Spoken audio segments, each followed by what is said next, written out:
There's a reason Princess Anne is referred to as the hardest-working royal. The unprecedented celebration marking Princess Anne's 76th birthday, closely intertwined with the centenary of the late Queen Elizabeth II's birth, has just triggered one of the most violent seismic shocks within the British royal family. To honor his younger sister's 58 years of relentless devotion, King Charles shattered all established protocol, granting her permanent ownership of the priceless Brazilian Aquamarine Tiara, bestowing upon her the title of Grand Guardian of the Realm, and securing Gatcombe Park's perpetual inheritance for her two children, Peter and Zara. Yet this very celebration became the trigger for Queen Camilla's backstabbing strike. Citing the excuse of an odd-numbered milestone to downplay the event's stature, Camilla covertly swapped the seating chart, banishing Anne's entire family to a dim table 18 right next to the kitchen garbage disposal. Little did she expect that Prince William would discover it ruthlessly, tearing apart her vile trap, and alongside Catherine, Princess of Wales, elevate Anne to the highest seat of honor with a gold-gilded chronicle as their gift. How will Camilla face utter humiliation when her divisive scheme is laid bare right in the Great Hall of Gatcombe Park? And how will the unbreakable alliance of King Charles, Prince William, and Princess Anne establish a new order? Let us uncover the entire shocking truth unfolding behind the palace doors. On August 13, 2026, the black wrought iron gates bearing the family crest of the Gatcombe Park estate in Gloucestershire closed behind the royal vehicle bearing the royal standard as it entered the grounds. There were no brass fanfares, no television cameras, and no sprawling red carpets, yet the silence enveloping the ancient stone corridors carried the weight of an impending historic event. Inside a private drawing room in the estate's west wing, Princess Anne stood with a straight spine by the tall window.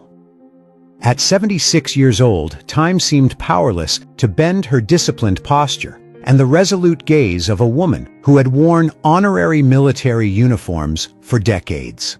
Facing her, King Charles III sat pensively by an oak tea table. Months of grueling health treatments had carved deep lines of exhaustion into the monarch's face. Simultaneously elsewhere in the royal fold, Catherine, Princess of Wales, was also dedicating all her strength to her personal recovery regimen. The British monarchy had never faced such an acute shortage of working royals or been so vulnerable. Amidst the relentless storms besieging the throne, Princess Anne remained its steadfast anchor, an unyielding shield keeping the institution upright against every tempest of public opinion. King Charles sighed softly, yet his eyes shone with determination as he looked at his sister. Reaching out, he opened a crimson leather-bound box on the table and retrieved a top-secret royal decree bearing his personal red wax seal. Bypassing all intermediaries, this decree was the monarch's unequivocal declaration of gratitude to a sister who had served with unbroken dedication for 58 years without a single day of rest. Charles announced a decision that broke all royal precedent, hosting a grand celebration to honor Anne's 76th birthday on August 15th, intertwined with the centenary of the late Queen Elizabeth II's birth, 1926-2026.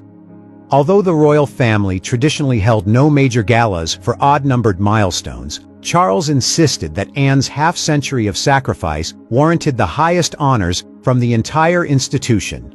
The terms laid out in the decree struck like hammer blows directly into the core of royal power. King Charles officially bestowed upon Princess Anne the supreme title, Grand Guardian of the Realm. This title was no mere paper honorific. It carried top-secret national security advisory authority and decisive veto power over all arrangements by the Royal Ceremonial Committee. Furthermore, the king decreed that the entire Gatcombe Park estate be designated a Royal Heritage Site, fully funded for life by the Royal Trust, permanently locking legal ownership and inheritance for Anne's two children, Peter Phillips and Zara Tyndall. The most sacred moment arrived when Charles personally opened an adjacent blue velvet chest. Beneath the soft glow of the chandelier, the Brazilian Aquamarine and Diamond Tiara, belonging to the late Queen Elizabeth II, emerged breathtaking and dazzling. Deep ocean blue aquamarines encircled by hundreds of perfectly cut diamonds radiated an aura of pure authority. Charles granted Anne permanent private ownership of this heirloom, signifying an immortal transfer of spiritual legacy from their late mother to her most resilient daughter.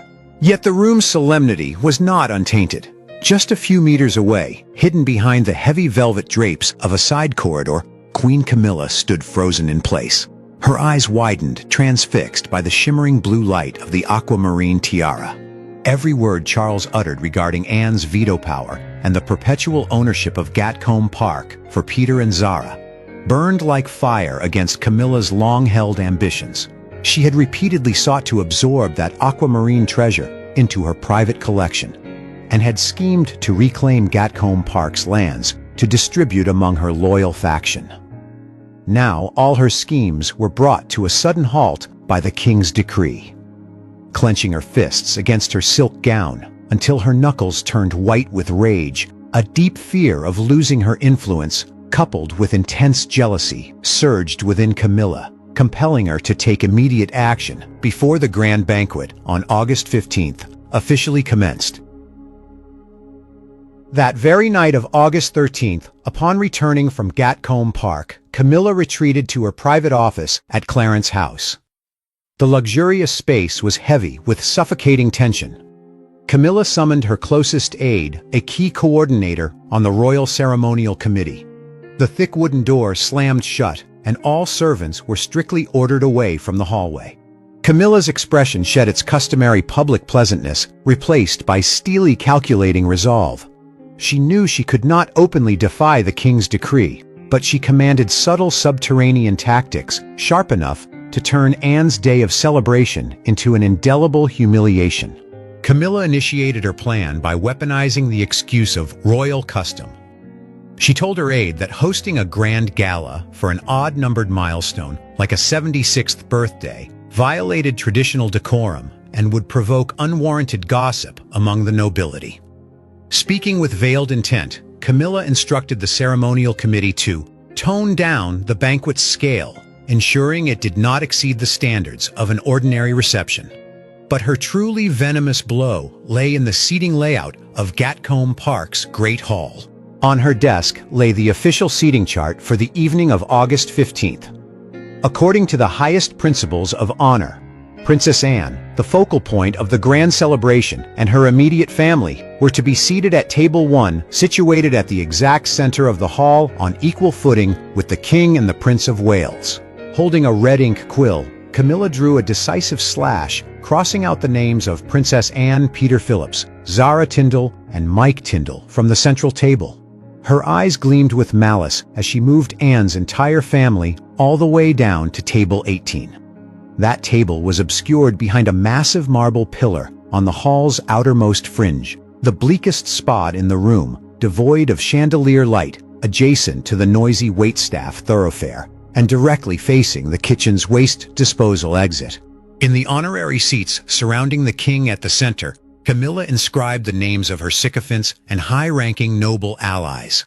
Her objective was brutally cruel, to engineer a public humiliation skillfully masked under the pretense of standard seating protocol for an odd-numbered milestone. She wanted Anne freshly invested by Charles with the prestigious title of Grand Guardian to taste the bitterness of sitting with her children in a dim forgotten corner, enduring the pitying glances and hushed mockery of high society. This strike was meant not only to degrade Anne's dignity, but also to serve as a silent warning to anyone who dared threaten Camilla's Supreme Court standing. Folding the altered seating chart, Camilla sealed it carefully into a black leather briefcase and handed it to her aide. She issued a strict directive the diagram was to be kept top secret until exactly 2 hours before the banquet began. The decoration team was authorized to place the silver nameplates on the tables only at the very last minute, once the guests had fully assembled. Camilla calculated that with the fait accompli in place, Anne would have no choice but to take her seat at the outer table to preserve the crown's public decorum, unable to voice a loud protest before a crowded hall. Watching the aide's retreating figure, Camilla let a triumphant smirk curl across her lips. She was confident her trap of dishonor was laid to perfection, and that no one could reverse the tide. While dark schemes were brewing at Clarence House, the atmosphere at Adelaide Cottage in Windsor Castle was steeped in reverence and dedication.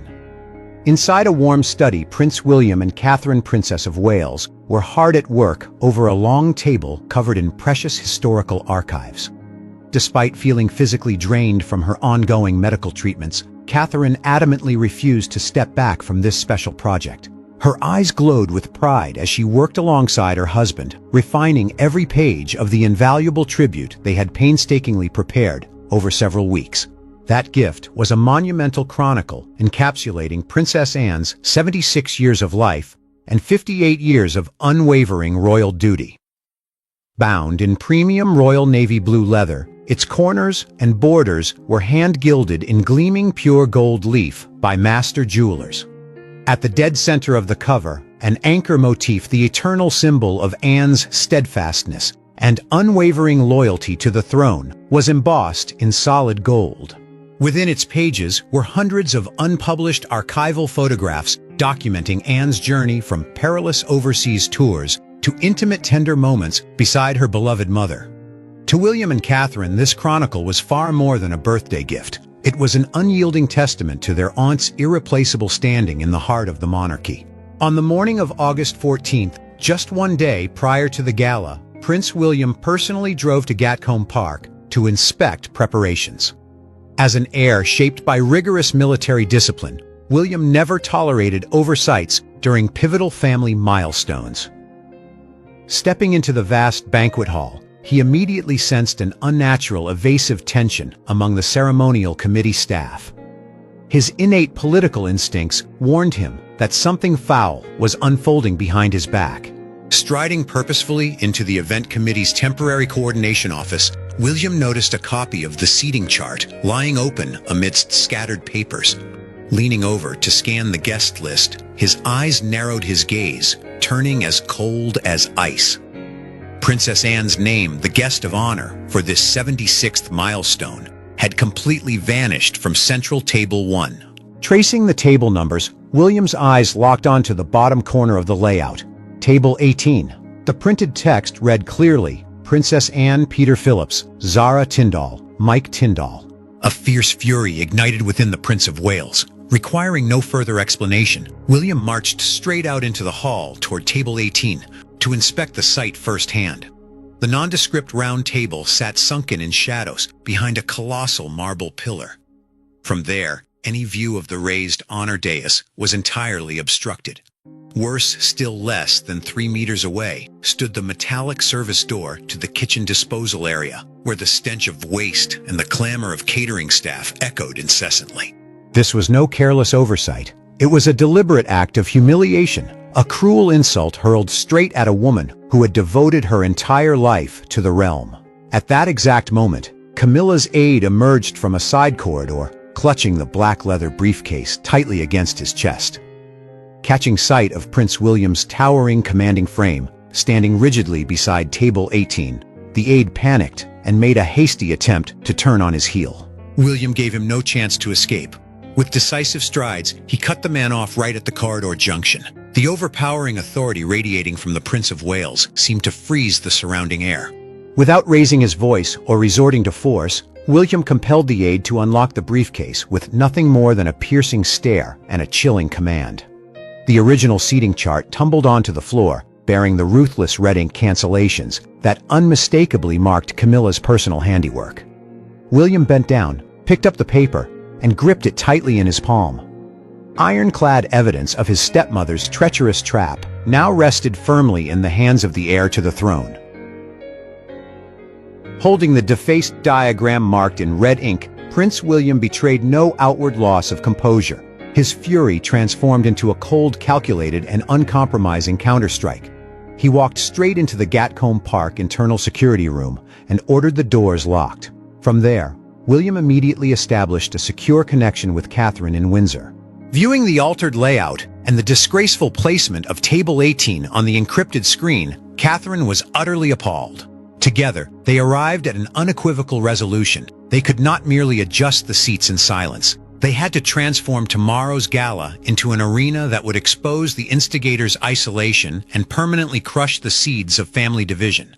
William immediately summoned the event management leadership and the head of the royal security detail present at Gatcombe Park. Standing before the assembled staff, the Prince of Wales slammed the diagram bearing Camilla's handwriting down onto the wooden table. Before the stunned and terrified staff, William took the shameful document in both hands, tore it into shreds, and hurled it directly into the wastebasket.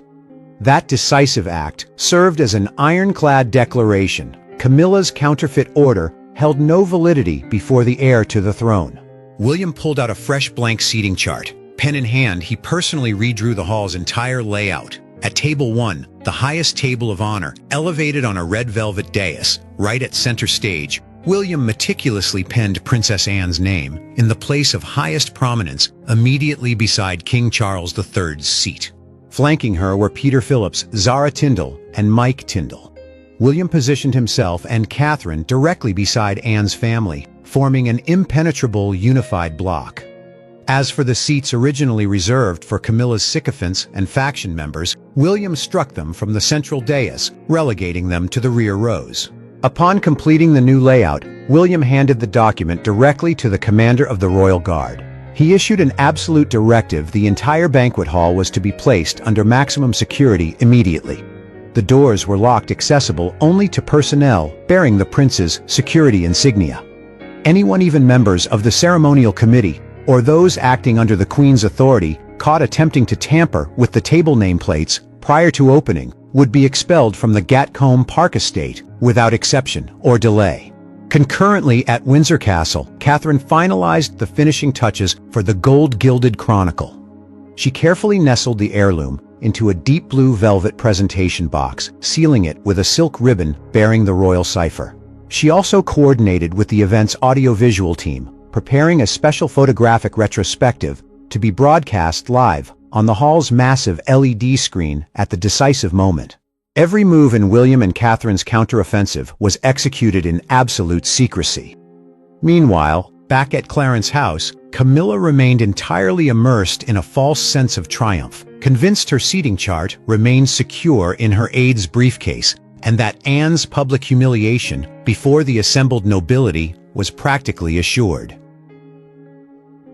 On the evening of August 15, 2026, the grounds of Gatcombe Park glowed under warm golden illuminations.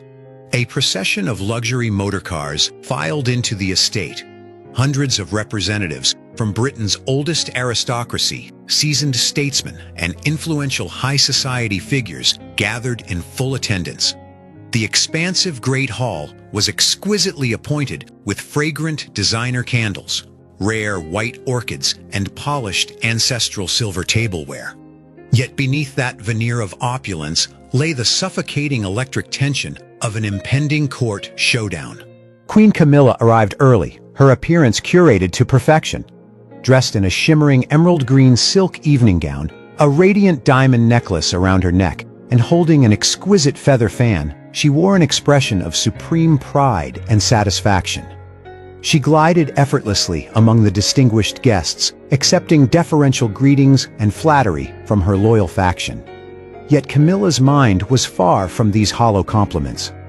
Every few minutes, her sharp gaze drifted toward the shadowy corner behind the massive marble pillar, the location of Table 18. Gazing upon that obscure table situated right by the kitchen service door, Camilla's smirk grew increasingly triumphant.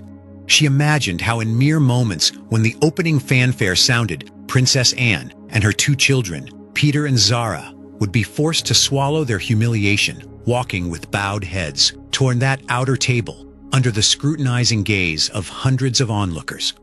It would be the most crushing blow dealt to the pride of a woman who had served the crown for 58 years, a ruthless demonstration of who truly pulled the strings within the royal house.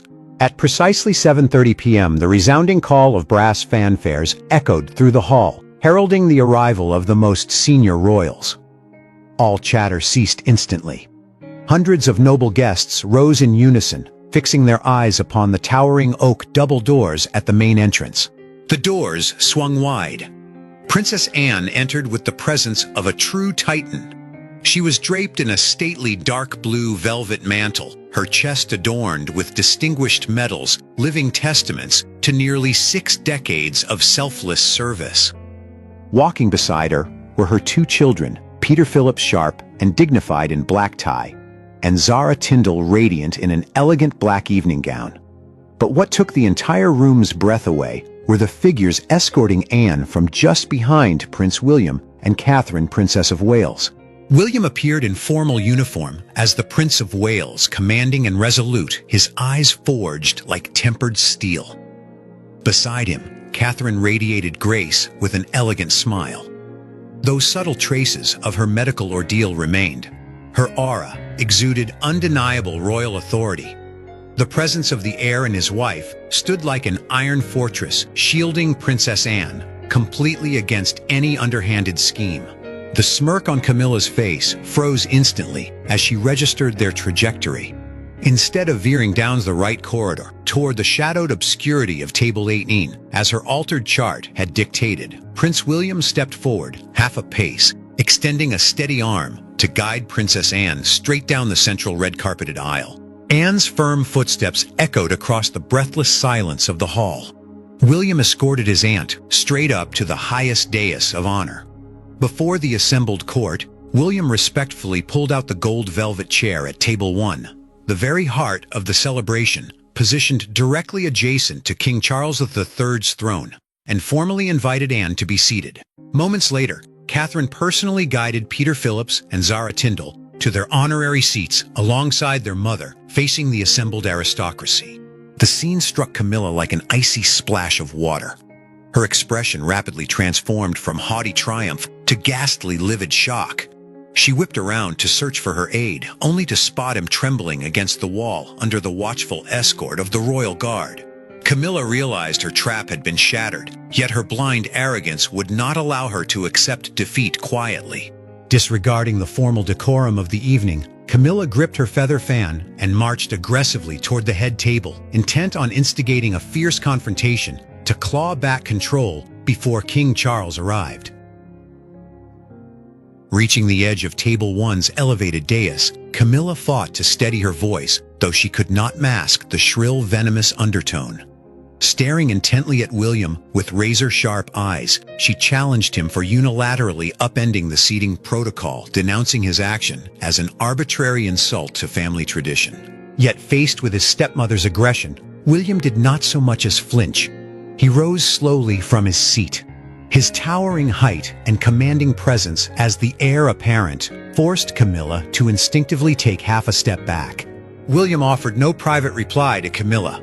Instead, he strode directly to the central podium in the middle of the hall and took the microphone. The hall's lighting converged entirely on the Prince of Wales. Absolute silence fell over the vast chamber, leaving only the suffocating tension of an imminent public reckoning.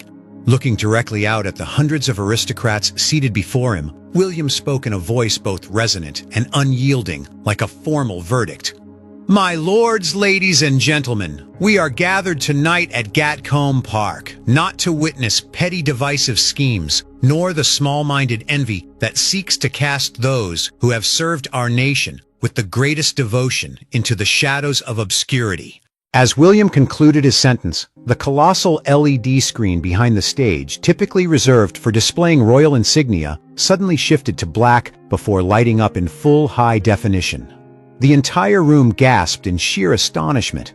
A crystal-clear image of the original seating chart appeared before the assembly. The positions of Princess Anne, Peter, and Zara at Table 1 brutally slashed in red ink and relegated to Table 18 by the kitchen disposal doors.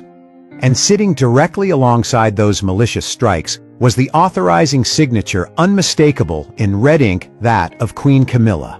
Murmurs of outrage erupted across the hall like an overturned beehive. Earls, duchesses, and distinguished dignitaries stared in shock at the screen, then turned toward Camilla with palpable disdain and disgust. The Queen's malicious attempt to humiliate the late Queen's only daughter had been laid bare before the entire world without any room for denial. Camilla stood paralyzed in the aisle, trembling from head to toe, her feather fan slipping from her hand to the floor without her even noticing. At that moment, Catherine, Princess of Wales, stepped onto the stage. Carrying the deep blue velvet presentation box, she opened the lid to reveal the gleaming gold-gilded chronicle of Anne's 76 years of life. Catherine reverently placed the volume into Princess Anne's hands, worn from a lifetime of service. On the giant screen, the archival retrospective meticulously curated by William and Catherine began to play authentic footage, capturing Anne, braving blizzards, venturing into remote lands, and steadfastly defending the crown through every crisis over the past 58 years. The stark contrast between Anne's selfless dedication and Camilla's petty, underhanded machinations stood sharper than ever, moving several senior guests in the audience to tears.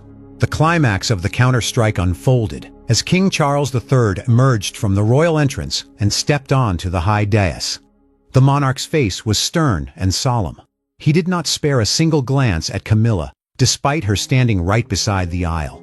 Charles took the open velvet chest from the commander of the Royal Guard. Before his family and guests, King Charles personally lifted the Brazilian Aquamarine and Diamond Tiara, the sacred heirloom of the late Queen Elizabeth II, and formally conferred permanent private ownership upon his sister Anne. In the resounding voice of a sovereign, Charles declared, "I officially bestow upon Princess Anne the title of Grand Guardian of the Realm, granting her supreme security advisory authority and veto power over all ceremonial matters." Furthermore, the Royal Trust's lifetime endowment for Gatcombe Park takes full legal effect tonight, securing perpetual inheritance for Peter and Zara. Gatcombe Park's Great Hall erupted into thunderous, sustained applause. The brilliant maneuver by William, Catherine, and Charles not only decimated Camilla's scheme, but transformed the gala into a devastating court verdict against a treacherous instigator. Resounding cheers and applause echoed against the hall's stone walls for minutes on end, highlighting the stark contrast between the two sides. At table 1, radiant light enveloped Princess Anne. Peter Phillips and Zara Tyndall stood on either side of their mother, eyes glistening with pride, as the Brazilian Aquamarine Tiara radiated its ocean blue brilliance in her hands. Noble guests began leaving their seats, forming a dignified queue toward table 1 to raise their glasses to Anne and express their utmost reverence for the kingdom's new grand guardian. Conversely, a cold and ruthless psychological retribution unfolded around Queen Camilla. Requiring neither legal tribunals nor open bickering courtly punishment, took the form of absolute ostracization. Camilla stood isolated in the side aisle, an abandoned outcast. Those who had once flattered her and aligned with her on the ceremonial committee hastily backed away, heads bowed, turning their backs to sever all ties in a desperate bid to salvage their own standing. The most devastating severance came from King Charles III himself. Throughout the remainder of the evening, the king offered not a single word, glance, or gesture toward his wife. When he stepped forward to raise a toast with the royal family, Charles completely turned his back on Camilla, raising his glass solely with Anne, William, and Catherine. The monarch's overt coldness before hundreds of distinguished guests was the death knell for Camilla's backroom influence and authority in the palace going forward. Every covert privilege enabling her to tamper with ceremonial arrangements, every scheme to claim Gatcombe Park's lands or seize the aquamarine treasure, was officially erased forever. Overcome by humiliation, unable to endure the piercing, mocking stares and venomous whispers of the nobility, Camilla gripped the hem of her gown, bowed her head, and retreated from the great hall through the dim side exit, the very pathway she had intended Anne to walk. The night of August 15, 2026 drew to a close in the triumph of honor and justice. High upon Gatcombe Park's dais of honor, the image of King Charles III, standing beside Prince William, Catherine, Princess of Wales, and Princess Anne, raising their glasses in unison, was indelibly etched into royal memory. Camilla's petty divisive machinations had been crushed beneath the weight of truth and integrity. An unbreakable iron alliance across 3 generations was officially established, firmly taking the mantle to lead and protect the dignity of the British crown against all trials of the era. Camilla's complete isolation amidst hundreds of scornful aristocratic gazes. To you, is this a fitting price for her jealousy? Or will a schemer like her refuse to sit idle quietly, preparing an even more sinister revenge? In a sea of videos, I am so glad YouTube managed to bring this one to you. We pour a tremendous amount of care into researching every single detail of these royal histories. I know using a TV remote takes a little extra time, but your like and subscription are the ultimate motivation for our team to keep creating careful, high-quality stories for your screen. Thank you so much for your support.